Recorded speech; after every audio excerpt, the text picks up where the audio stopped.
Good evening, class! Or should I say, ghoul evening? It's me, your beloved Professor Papa Bones. Before the school year ends, and everyone replaces what they've learned in school with reality TV shows like Drunk Models Get Promiscuous on a Boat, where a bunch of models live on a boat, get drunk, and get promiscuous. Or maybe they'll be watching Drunk Models Get Promiscuous on a Deserted Island. That's a show where a bunch of models live on a secluded island, get drunk, and you get it. Where was I? Oh yeah, before the promiscuous models distract you guys, but not me, I want to make sure you all know your history. Welcome to Monster History Class.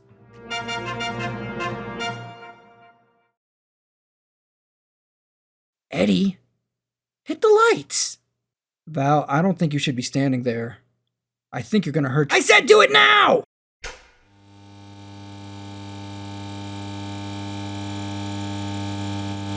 Ah! My eyes! My eyes! Before we start, I'd like to remind you that you are watching the most fun horror channel on YouTube. If you only want to listen, that's fine. But if you want more of all that creepy goodness, you'll need to watch. We don't only read the story here. If that sounds good to you, it's all we do here. Subscribe and watch to the end, where I'll recommend more of the most fun creepy content on YouTube.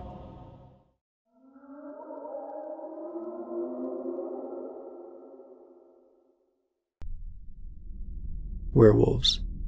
Just normal people like you and me. But then, on the night of the full moon, something happens. A heat is felt. The werewolf starts taking their clothes off. Desperately, they run outside, hoping a cool breeze will give them some relief. But it won't. Their metabolism is elevated to a dangerous level. Then, there's rapid muscle growth. The body is using up all of its resources. And then there's the hunger. A transformed werewolf can have 5 times the body mass it has when not transformed. So it goes off, desperately eating anything it can find. And we in the audience watch. But why? The werewolf is strong, wild, and free, and these attributes are considered attractive to us. The truth is, there's a part of all of us that wants to be free, that wants to break the rules. Sometimes society says no, and we want to reply yes. In modern storytelling, the werewolf represents these, but with a slight twist. The werewolf cannot say no. It has to act on its impulses. So we all watch the struggle of a person trying to retain control. But where did the werewolf legend come from? Well, to start, we need to go back to ancient Greek mythology. King Lycaon is credited as being the first werewolf. King Lycaon was powerful and had many sons. The gods took notice and suspected King Lycaon might be overly proud. To test him, Zeus disguised himself as a commoner and visited Lycaon's kingdom. Before long, the people were able to tell that Zeus was no commoner, and they began to worship him. Word made it to King Lycaon that there was a god walking among his people. He, being the proud king he was, decided he would test this stranger, so he and his sons had a banquet and invited Zeus. When it came time to eat, Lycaon offered Zeus a plate of meat made from parts of a child, in an attempt to trick the stranger into eating human flesh. Zeus was furious. The disrespect of being tested, the fake banquet, and child sacrifices. Zeus struck down Lycaon's sons and transformed Lycaon into a wolf. In this first account of a werewolf, being turned was a punishment. But hundreds of years later, in the Scandinavian countries, the idea of turning into a powerful animal was so valuable, Vikings would attempt to induce it. Elite Viking warriors known as berserkers would make a drink with bog myrtle and hallucinogen-inducing plants like henbane, stinking nightshade, and the mushroom Amanita muscaria. Bog myrtle was used to induce a calm feeling, and was a powerful antibacterial agent used in healing salves and to preserve beer, and the hallucinogens would get the warriors into a crazed state. After drinking this berserker potion, the warriors would begin to shiver, and their teeth would chatter as they sat in a trance until the berserk state was reached. The berserk state was a state of unmatched aggression, increased strength, and the ability to ignore pain. The berserkers would wear animal skins into battle. The word berserk itself means bear shirt. These warriors would wear the skins of bears, wolves, and boars into battle and act like wild animals. Berserkers would howl and bite their shields, leading to some of the legends of berserkers being actual shapeshifters that would transform into the animals to win battles. By the Middle Ages, after Christianity spread through most of Europe, the werewolf legends mixed with the religion, leading to the view of werewolves being evil. It became the belief that werewolves were people that would make deals with the devil to gain the ability to become powerful monsters. This led to the werewolf hunts. Hundreds of years before the Salem witch trials, werewolves were being hunted throughout Europe. Werewolves were blamed for any number of things: poor crop yields, illnesses running through towns, and even the deaths of animals caused by actual wolves. People accused of being werewolves would be arrested and tortured until they confessed. This created a dangerous positive feedback loop mechanism. People would look for werewolves to blame, torture people until they confessed to being werewolves. This would strengthen their belief in werewolves being responsible for the normal highs and lows of life. These events, however, did on occasion lead to the apprehension and execution of serial killers. In France, Pierre Bergot and Michael Verdun were serial killers that targeted children. When captured, they made a fantastical confession, claiming 3 demon horsemen offered Pierre money and safety to renounce God, heaven, and his baptism. He agreed, and at a later time went with Michael to be anointed, finalizing his agreement with the demons. Once anointed, he started growing hair everywhere and was filled with superhuman strength. Michael also started transforming. After the transformation was complete, the two ran off as werewolves and began doing evil. Their worst crimes, of course, were the killing of children. The pair claimed to have an ointment that would allow them to transform. They were burnt alive for their crimes because it was one of the only known ways to completely kill a werewolf. Around the same time, Germany was dealing with what some consider to be the most famous werewolf, Peter Stubb. According to a combination of legends, documents, and his own confession, Peter Stubb, a well-off German farmer, was given a belt by the devil that would allow him to turn into greed personified, a werewolf. Peter would run around eating men, women, children, even pregnant women. Peter was missing his left hand, leaving only a stump. It was alleged that someone cut off his left front paw while he was transformed, resulting in the stump when he turned back into a man.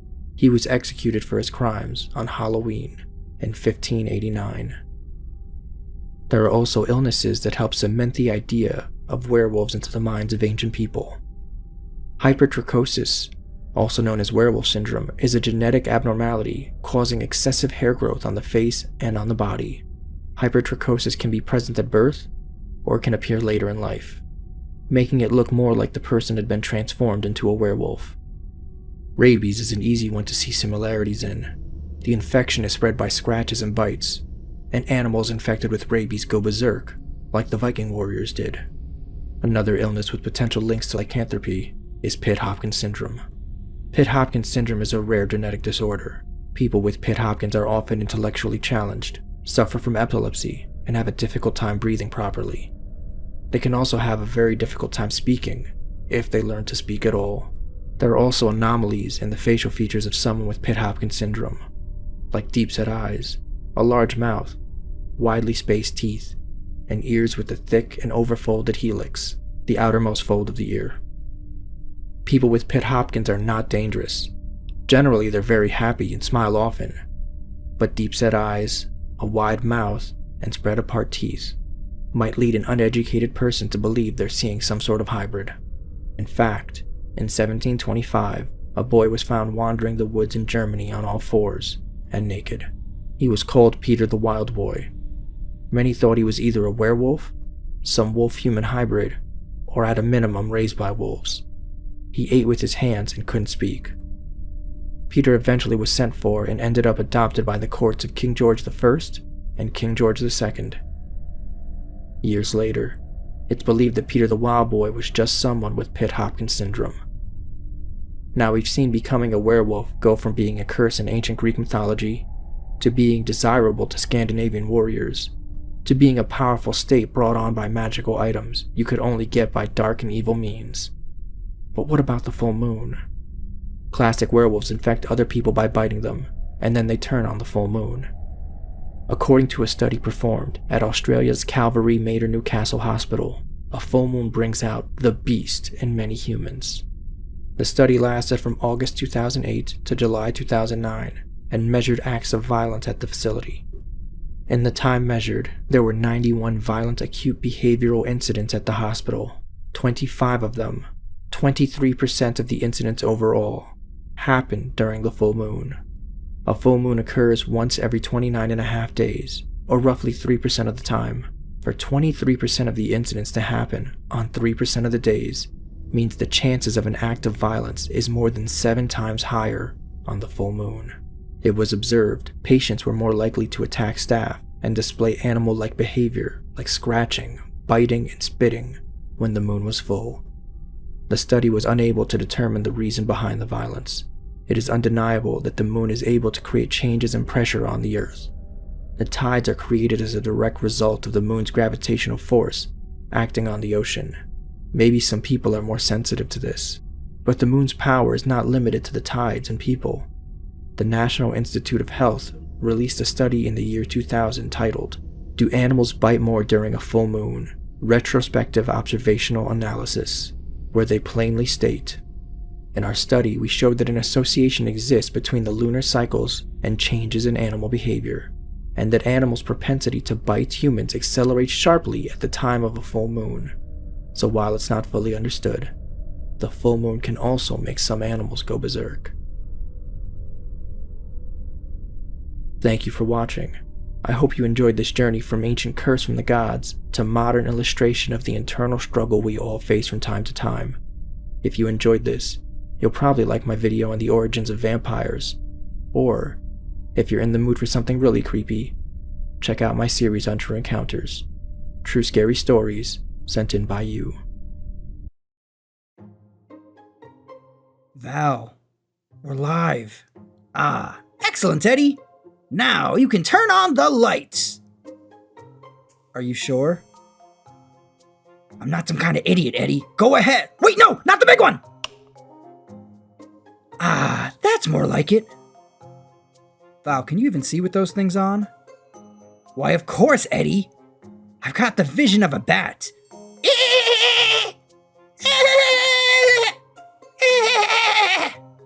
The camera's over here, Val. I knew that. I was just testing you, Eddie. Good evening again, class. We just finished howling at the moon with our werewolf history. Quite a tale, wouldn't you say? Now, my nighttime scholars, it's time we swap our fur for fangs. We're about to plunge neck first into the shadows of vampire history. It's a tale full of danger, romance, and probably lots of garlic. Like when I get coupons for the Olive Garden.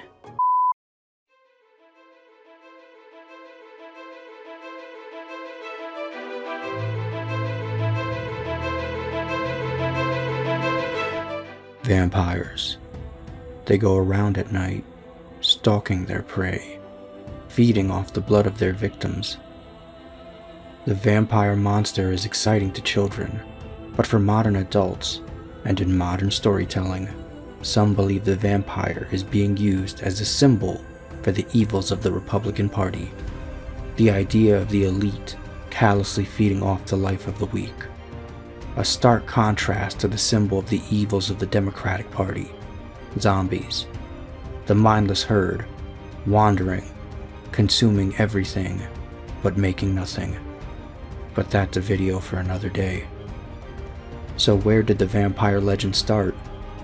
The idea of a blood-drinking monster has existed for thousands of years, but most of these early vampire-like monsters were considered demons or other non-human entities.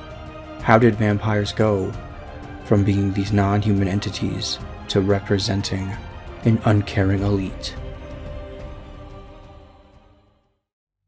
Well, in the late 1300s, the plague started making their rounds through Europe. People were dying so quickly, the ceremony and rituals that would normally take place when someone died were replaced by body collectors, and mass graves were created to contend with the constant influx of dying people. The decay that bodies would experience in private was now on full display. For nearly everyone, it would be the first time they'd see a body decompose. There are things that happen as a body breaks down. The body fills up with gas, and sometimes fluid can leak from the corpse's mouth.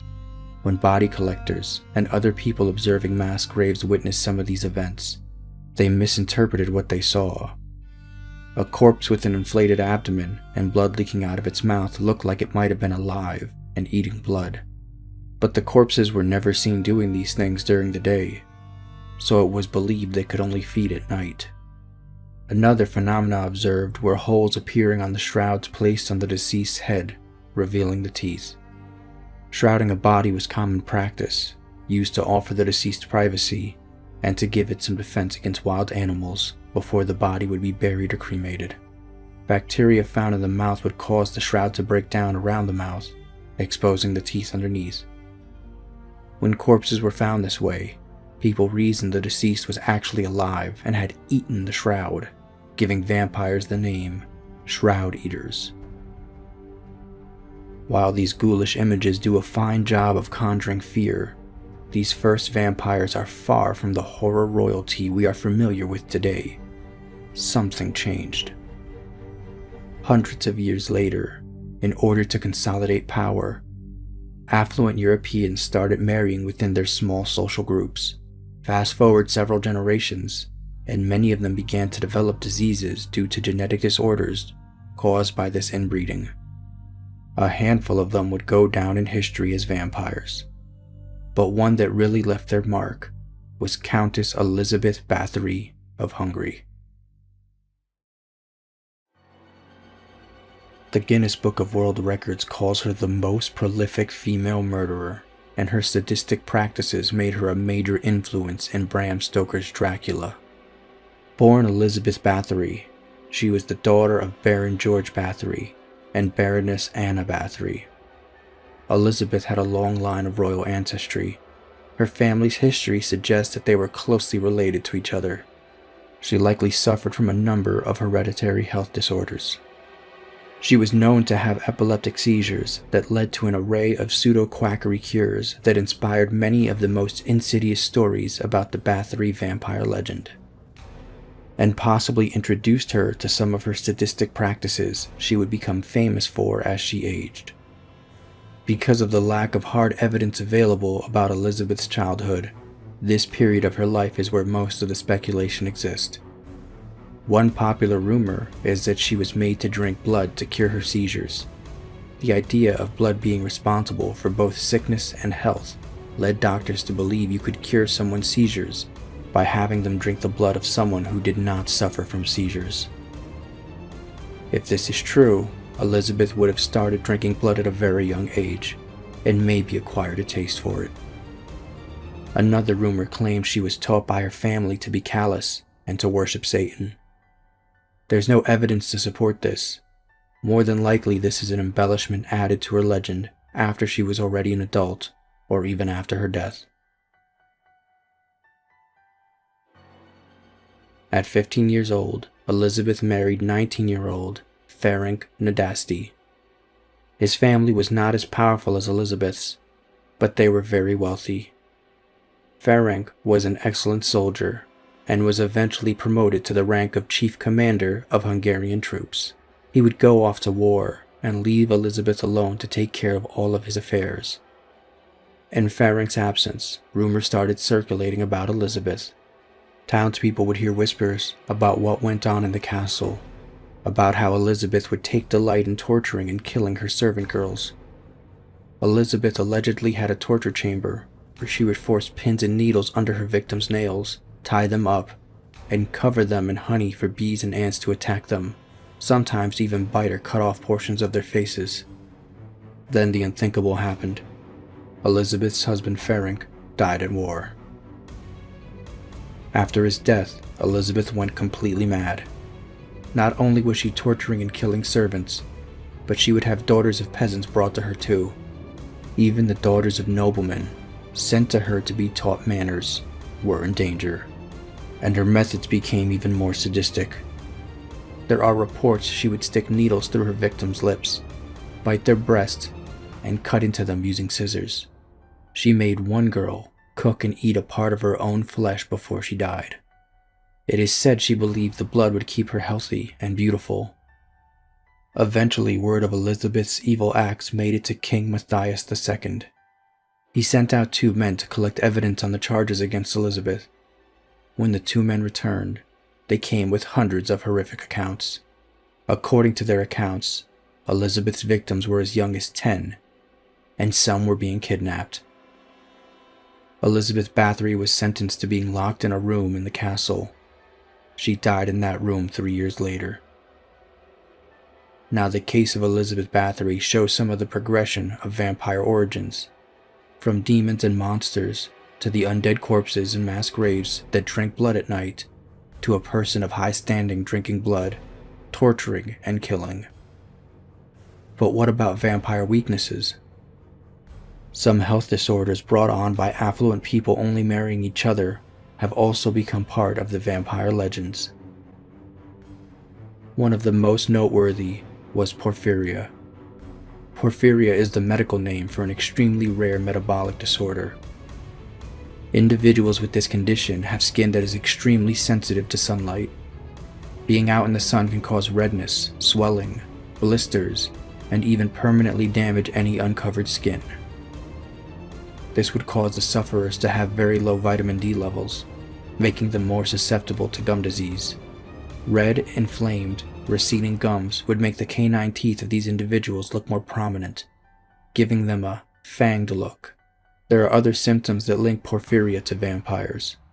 One of the most common myths is that vampires drink the blood of others.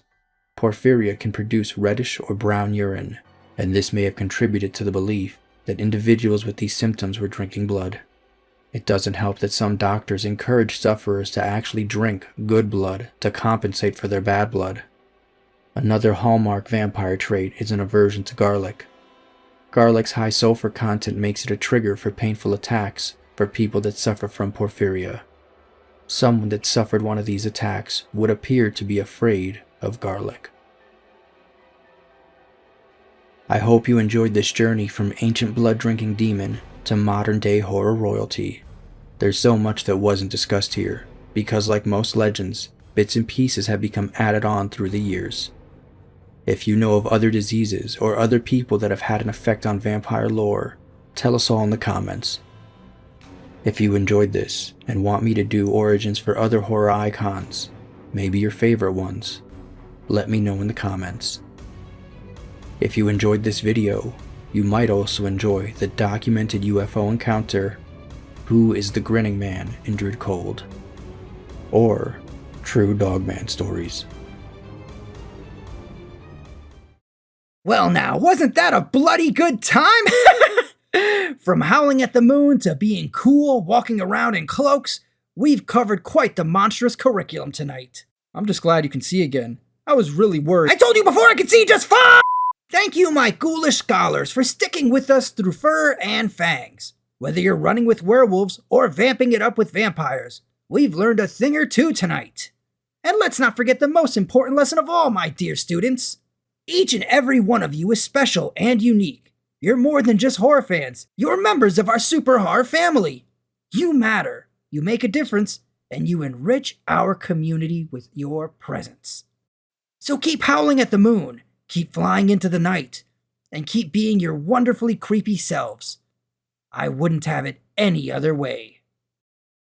Until next time. Class dismissed. I said I was gonna say class dismissed!